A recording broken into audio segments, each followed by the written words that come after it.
So how do you fix education? Absolutely. It is a complete reboot. Right now, the first thing you want to do for education is you want to make sure there is no standardized testing until high school. None whatsoever.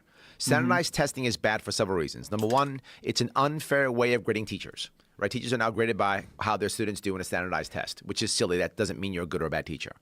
Next, it makes a bunch of kids who are 10, 11, 12, 13 years old feel stupid because they're not good test takers.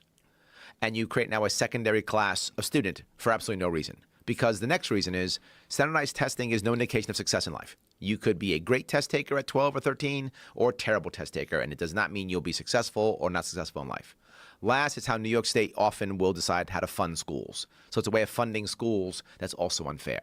There's no advantage to standardized testing, except it means the federal government now begins to control our schools more. So when you say that standardized testing has there's an effect on funding, does that mean that if a school does really well, they get more money? Yep, often it is. It's part of a very complex algorithm that New York State has that almost no one can actually find. That seems like it should almost be the opposite. That if a school does poorly, that they should put more resources into that school because it's not being effective. In theory, that's true. I'm not sure that's accurate either. We throw about $22,000 per student per year in New York State, more even than California, and it doesn't work. We have mediocre results at best.